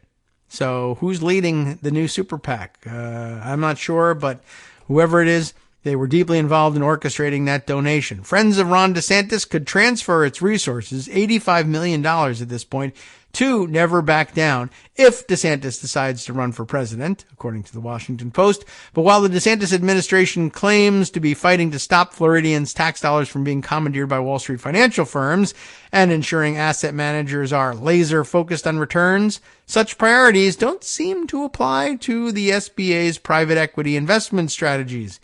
Kent Perez, Deputy Executive Director of the Florida SBA, said no elected officials, including SBA trustees, participate in or approve the selection of individual investments. Do you believe that? Not sure I do. Index funds have been championed by everyone from Warren Buffett to Jack Bogle, who I don't know, I guess he's the founder of the world's largest asset manager, because they deliver better returns by minimizing a central drag, fees. In contrast, private equity, hedge funds, and private real investments massively expanded by the Florida SBA under DeSantis' tenure come with fees that can be 5,000% higher than traditional index funds. Sadel, for his part, said if DeSantis really wanted to improve the pension, he should try to change the organizational structure and usher in an era of transparency so the public can see how the pension has been grossly mismanaged. Next section up here is entitled with this quote, "It sure looks like the pensioners are getting hurt." And it reads, in their new book, "These Are the Plunderers, How Private Equity Runs and Wrecks America." That's pretty straightforward. Journalist Gretchen Morgensen and financial policy analyst Joshua Rosner found that the SEC, especially under President Donald Trump, routinely waived enforcement penalties for any violations of the pay-to-play rule that was implemented in 2011 to prevent campaign contributions from having a corrosive influence at public pension funds. So they just waived it, because why not? They were stealing it. That's the reason they needed to waive it. In its 12-year history, the SEC, I guess the 12-year history of the rule from 2011, the SEC appears to have never enforced the rule's anti-circumvention provisions, right? So it says right, they didn't have any provision for doing this stuff indirectly, though they should have anticipated. They did anticipate it. Why isn't it being enforced? They kept waiving it. Okay, so for 12 years, the SEC has never enforced that rule, that the language that they actually included, so that you couldn't just circumvent the plain straight ahead meaning of the rule. That's not good. While the Biden administration has launched other rulemaking that would crack down on some of the private equity industry's worst practices, including requiring expanded disclosure of performance and preferential terms offered to some investors but not others, it has not expanded enforcement of the pay-to-play rule beyond a modest crackdown in September against some minor firms. Not great. In response to that minor enforcement action, Trump appointed SEC Commissioner Hester Pierce, and spelled P-E-I-R-C-E, but I think it's probably pronounced Pierce, launched a broadside against the pay-to-play rule, saying it was an exceedingly blunt instrument. It should be. Prior to her appointment in 2018, Pierce spent 6 years at the Koch-backed Mercatus Center at George Mason University. Boy, it feels like weeks of discussion are all coming together here. There's just a little bit more here, but we're up against our break. These pay-to-play rules were adopted because of the concern that political donations would distort the judgment of these government officials, that they would not just create bad public policy, but also negatively impact those whose money is at stake, said Clark, the ethics expert from Washington University in St. Louis. Oh, I'm a couple seconds behind here. Meanwhile, in early May, DeSantis doubled down on his crusade against big banks and corporate activists who've colluded to inject woke ideology into the global marketplace, signing legislation that would block the use of ESG in all investment decisions at the state and local levels, as well as in procurement and contracting. Through this legislation, DeSantis said, Florida will continue to lead the nation against big banks and corporate activists who do this nasty, nasty stuff. Hi, I'm Scott Anderson, the guy that writes the daily summary for this show, Kagro in the Morning. Thank you to everyone that supports this show. Many of you send donations through PayPal, Patreon, Square Cash, Radio Public, and so on.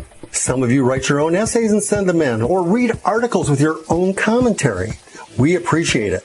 Now, some of you are listening to this and thinking, I'd like to help, but isn't there something I could do that wouldn't require money or effort? Why, yes, there is.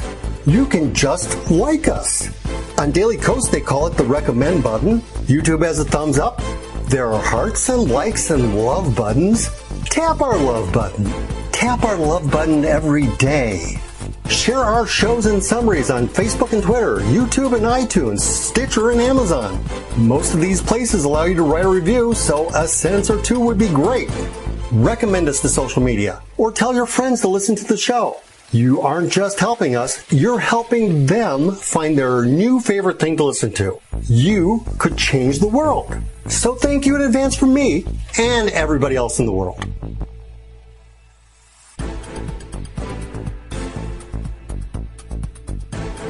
All right, welcome back now to the Kagro in the Morning Show here on Netroots Radio. Yeah, we got to the end of the article, and it was, unfortunately, a little bit of a lame exit from it to be quoting DeSantis, even though it was sort of a tongue-in-cheek quoting. He's obviously, lying through his teeth here, and I guess we're all supposed to know it. But yeah, basically, it was just his public statement on deciding to circumvent all the rules and saying, well, it's going to be awesome for investors or for the pension holders because we're going to make much more money because ESG actually loses tons of money. But in fact, ESG is just sort of normal, everyday, mainstream investment strategy, and that's doing just fine. And these alternative investments that are unregulated, that have the huge fees, are losing everybody all their money.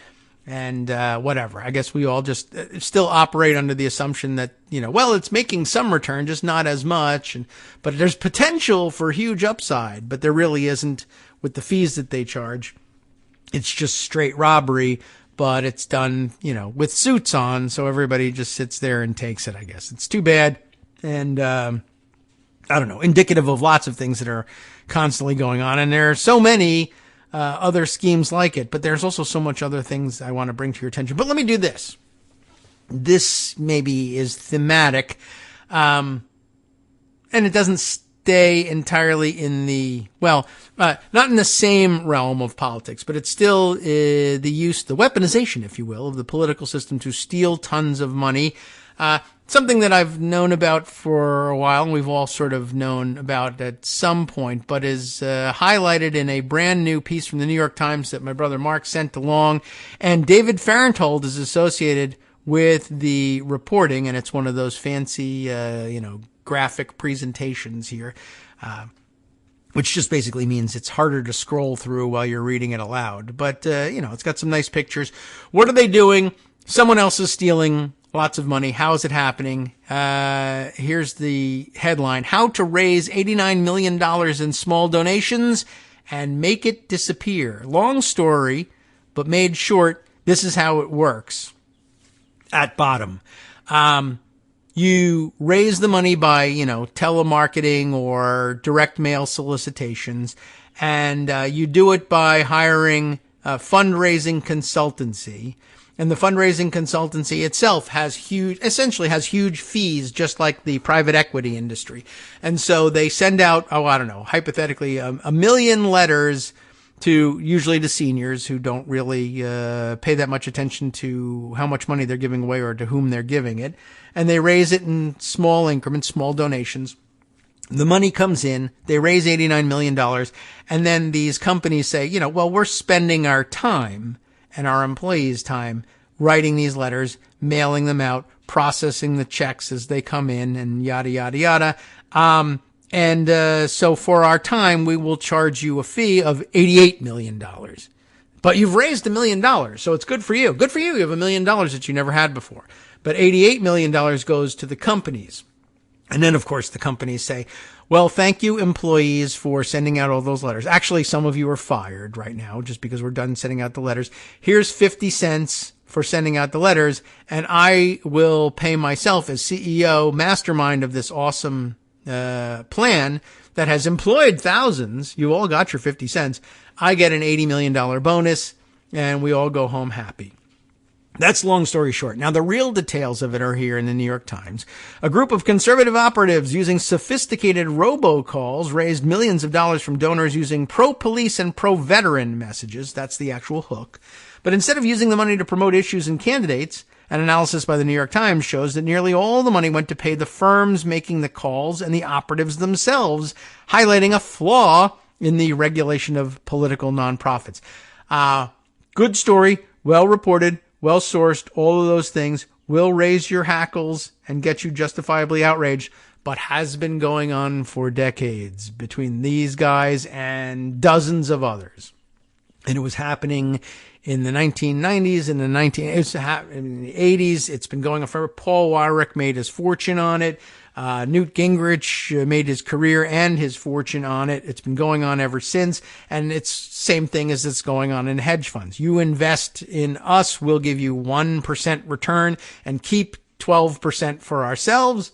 And everybody's happy because everyone's wearing suits and people don't arrest people in suits, generally speaking. And if they do, we'll appeal to the president. And if it's great if it's Donald Trump, because he'll just pardon us all for nothing.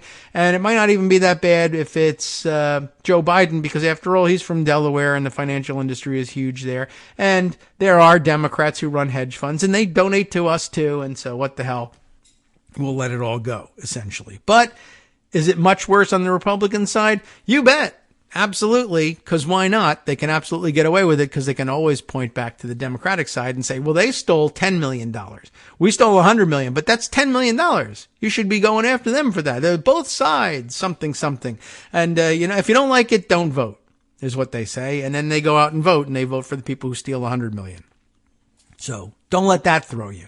Anyway, here's the retelling of the mechanics of it. The phone rings. Sound effects? Ring, ring. I don't have anything. But now phones, of course. This is seniors' phones, generally speaking. So ring, ring. Yeah, the phone on the wall in the house rings. The caller knows your name and opens with a dad joke. Goes like this. I guess there's actual recording of this stuff. Carla, it's finally good to hear a kind voice. That last call was tougher on me than my mother-in-law's meatloaf. I'm only kidding. That's a recording that actually says this. Shall we play it? I mean, it's in Pocket. It takes a little bit of engineering, but oops, I archived an article I didn't mean to archive. I'll have to undo that. All right, maybe this is not worth it after all, but let's see if I can play that audio now. Now I've committed to the bit here. Let's see. I got to click through and view the original. It's going to take us some time. I'm killing myself here. All right, let's see. Never mind. Forget it. Back to the reading. He asks for donations, Mr. Dad Joke does, for a group that helps the police. And you know how that'll work on most people, seniors in particular.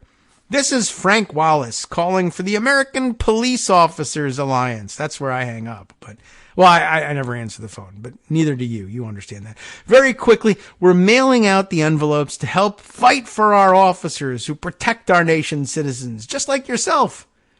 Once you receive your card in the mail, you can send back whatever you think is fair this time. That's all. Now, this is not a policeman. It's not even a human. This is a computer making thousands of robocalls with the same folksy voice. And like, quote, Frank Wallace, the American Police Officers Alliance is not what it seems. In theory, it is a political nonprofit called a 527 after a section of the tax code, which can raise unlimited donations to help or oppose candidates, promote issues, or encourage voting, or, discourage, I guess, if you want to. In reality, it is part of a group of 5 linked nonprofits, the interlocking nonprofits, a famous aspect of Newt Incorporated, Gingrich's schemes. 5 linked nonprofits that have exploited thousands of donors in ways that have been hidden until now, by a blizzard of filings, lax oversight, and a blind spot in the campaign finance system. The fact that it's happening is not hidden, it's just forgotten. Anyway, since 2014, the 5 groups, these particular 5, have pulled in $89 million from small dollar donors who were pitched on building political support for police officers, veterans, and firefighters. What are the groups? Maybe you've been reached by them. American Police Officers Alliance, Firefighters and EMS Fund, National Police Support Fund, American Veterans Honor Fund, and Veterans Action Network. So they're telling you the money's going to veterans or police or firefighters. The money is going to fundraisers.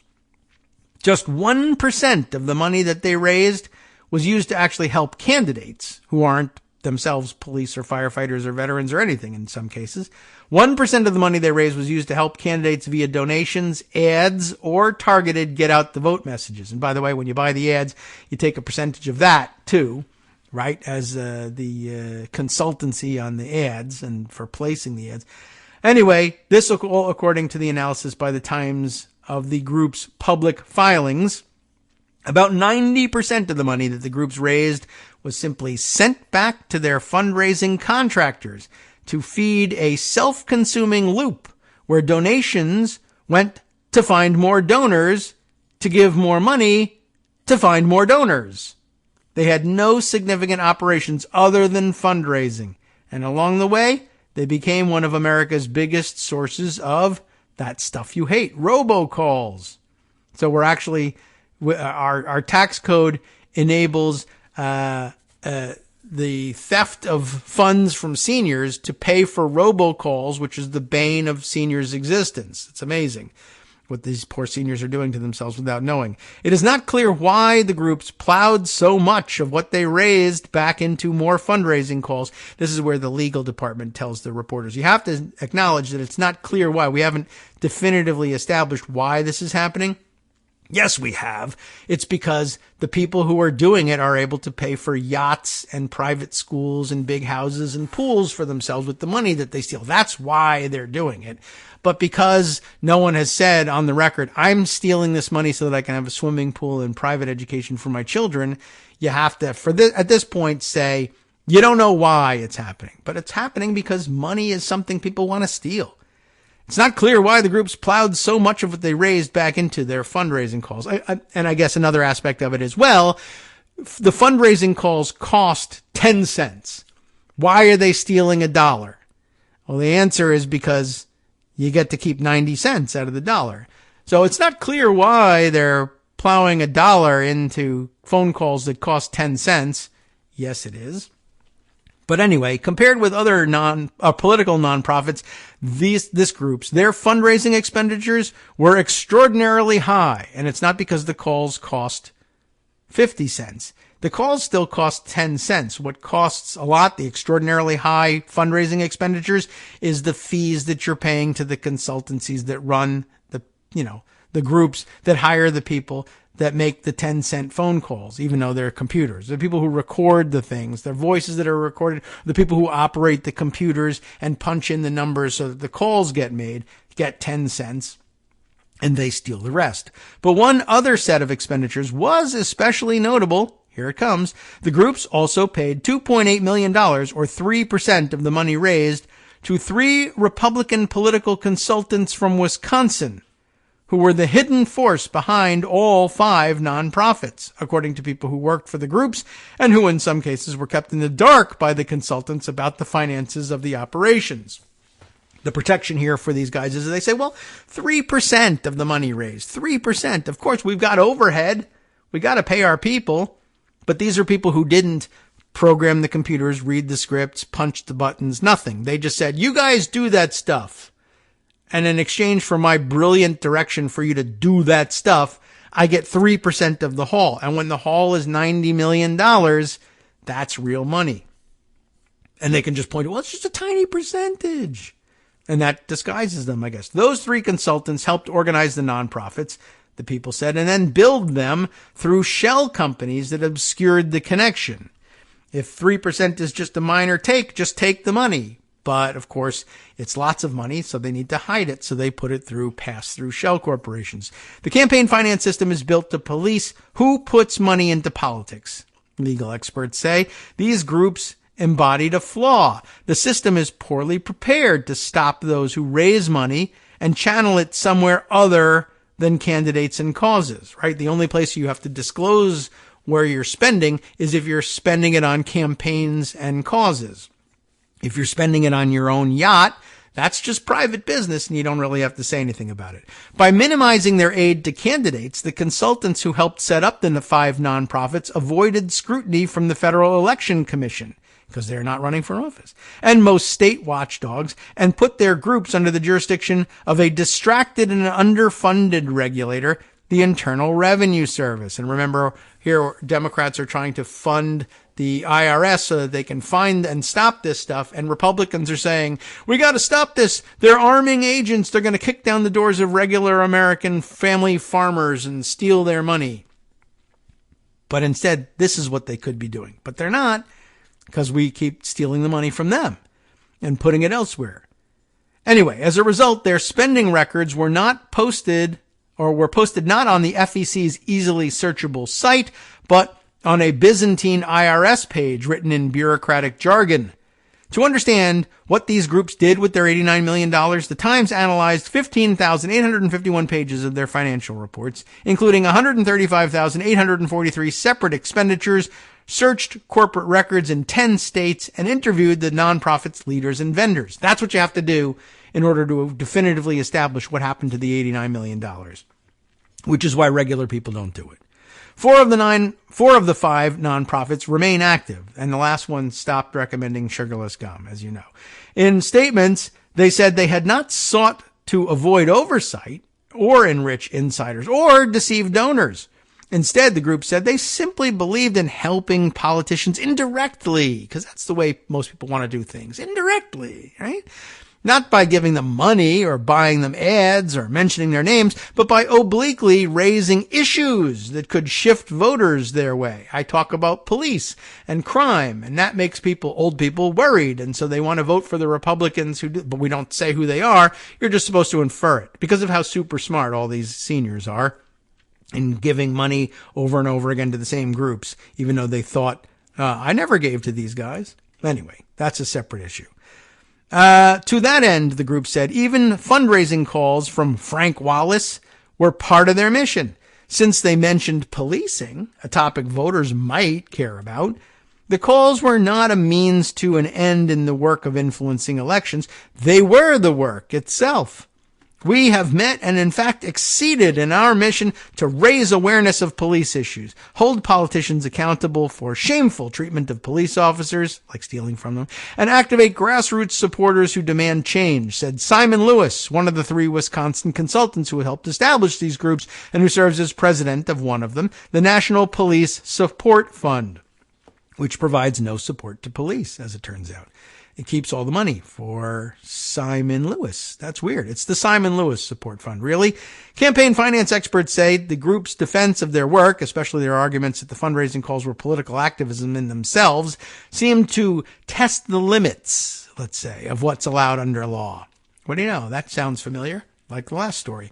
Constructing an elaborate self-licking ice cream cone or fundraising cycle that feeds itself, that's not an exempt purpose, said Matthew Sanderson, a lawyer at the firm Kaplan and Drysdale, who has advised Republican campaigns.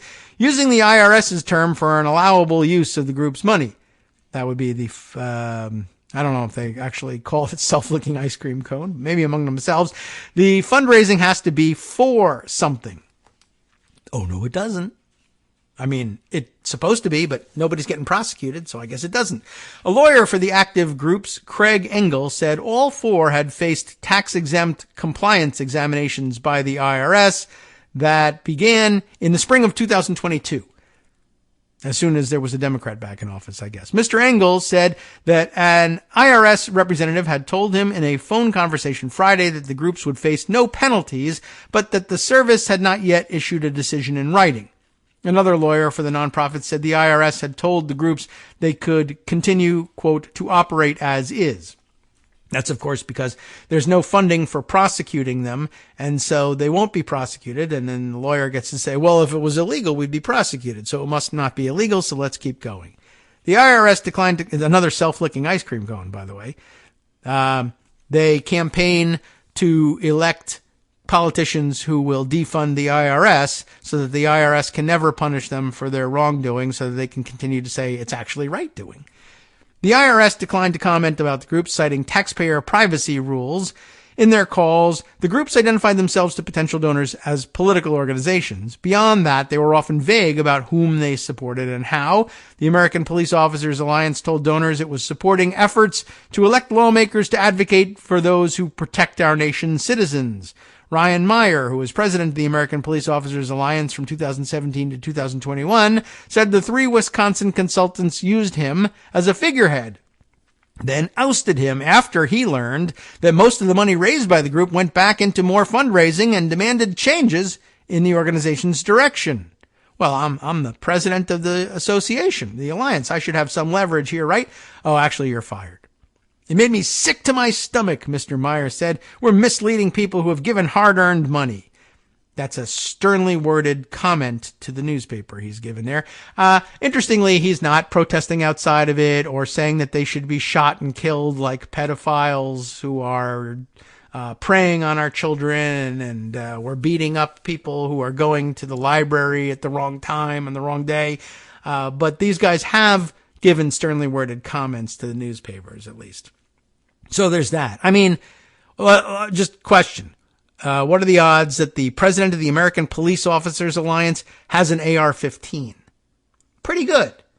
What sort of effect might he have if he were protesting outside of the offices of the three consultants who were using him as a figurehead and firing him after stealing all the money?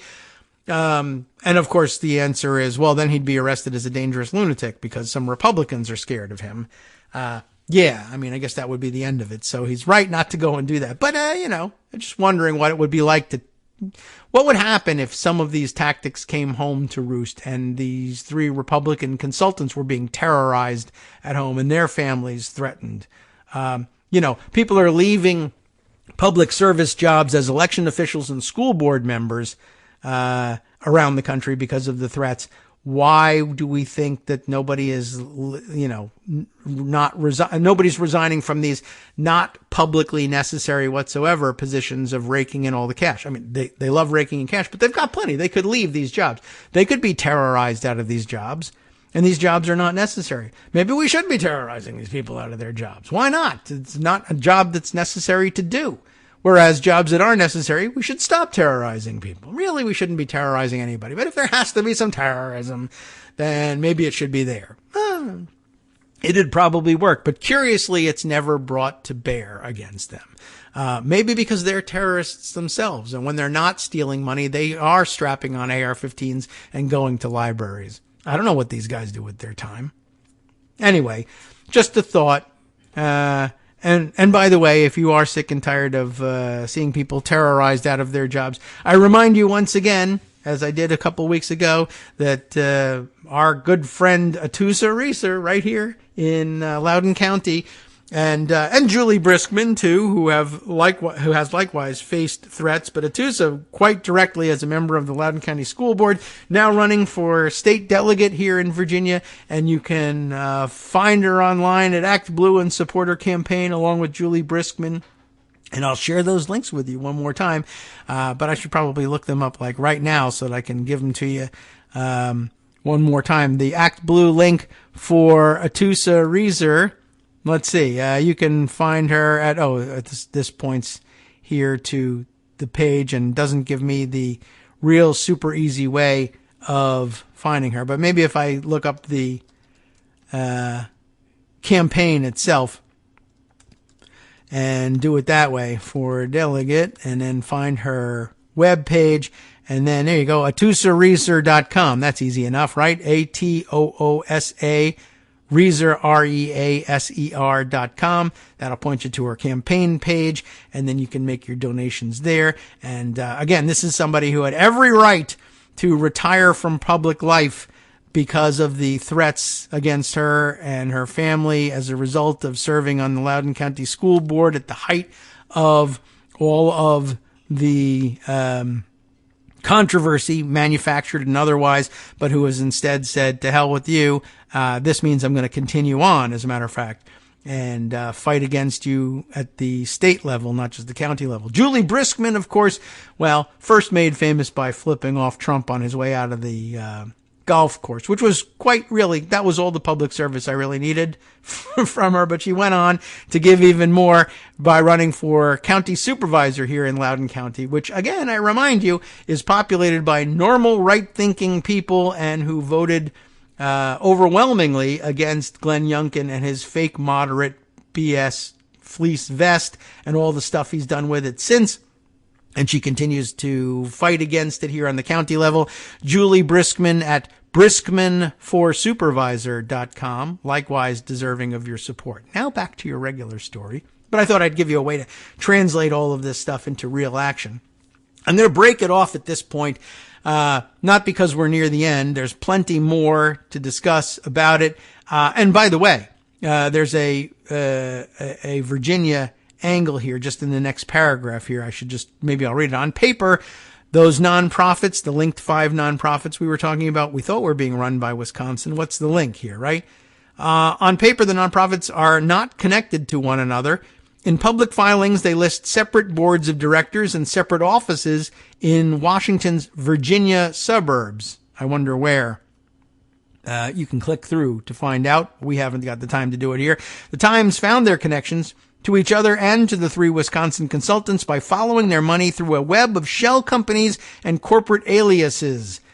And this is where it really gets crazy and complicated, but I recommend taking the time over the weekend to read through it, and maybe I'll read it offline and bring you the highlights next week.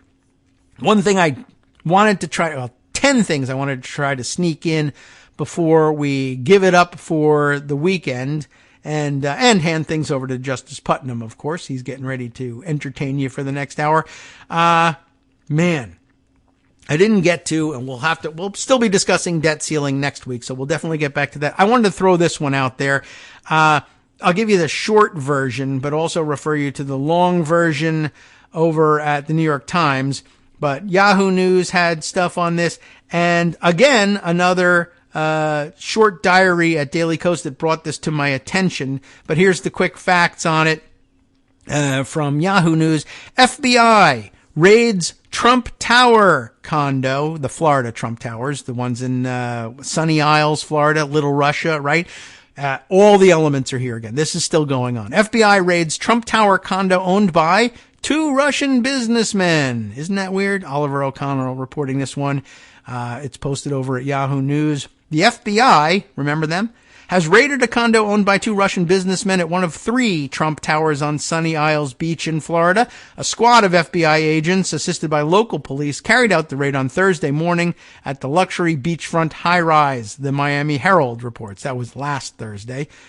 The target of the search, Unit 4102, is, you'll never believe it, it's owned by a shell company, MIC, or MIC, MIC USA LLC, lots of letters, not MICKEY USA, but MIC USA, which is controlled by, ready for some foreign names, Oleg Sergeyevich Patsulia and Agunda Konstantinova Makeeva. That's my best guess at those names.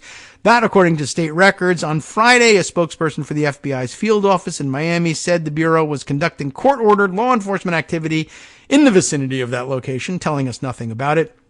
What's happening? Well, all of the involved parties have no comment about it. And of course, there's the Trump connection to leasing the Trump Tower names, but that's really about it. But remember, of course, the Herald notes, as the Miami Herald says, that the area has been dubbed Little Moscow by locals because of the large number of Russian expatriates who have made it their home for some strange reason. Following Russia's invasion of Ukraine, of course, there were concerns of a backlash against the affluent community as the U.S. government pursued sanctions against Russian oligarchs, many of whom have hidden their wealth in South Florida real estate. The former president, of course, has a licensing deal where he gets a piece of that money. And so what's at the bottom of it? Well, that's all, and we're really getting close, running over time here. That's all in the New York Times article that I can include for your perusal. But the dry facts of it are that, all up in the headline here. U.S.-made technology is flowing to Russian airlines despite sanctions. Russian customs data shows that millions of dollars of aircraft parts made by Boeing, Airbus, and others were sent to Russia last year. And guess what? They, too, are using an interlocking network of shell corporations to do it. We're not supposed to be selling these parts to Russian companies, but they're getting their supply of them by Russians here in the United States, selling them to intermediaries and moving through 1, 2, 3 countries at a time until they finally end up in Russia. That's their best way of circumventing the regulations, though they eventually get caught. It's organized criminal activity. It's happening weirdly in a Trump Tower building. I don't know how that happened. But more of the same. Stuff continues over and over again. You keep catching them, and they pop up elsewhere like whack-a-mole. There's just no stopping these guys. But the whole Russia thing is a total hoax. There's no collusion whatsoever. And something. And that's what actual Republicans in Congress are busying themselves with. So we really do have a bit of a theme here, going around and around in the same circles over and over again. We even got back to George Mason University. Wow. Which is, unfortunate. It just keeps happening. Here in Virginia, too. Too bad. From netrootsradio.com, you have been listening to Kagro in the Morning with David Waldman. All right, well, just wanted to put that on your radar, and now I'll put this on your radar. Justice Putnam is coming with West Coast Cookbook and Speakeasy, and what's he got on tap for you? Hey, it's Jim Jordan. That story will get more treatment on his show. Plus, the governor of Rhode Island has signed a bill to fund abortion coverage for state workers and Medicaid recipients. Didn't have to, but did it. Good on you.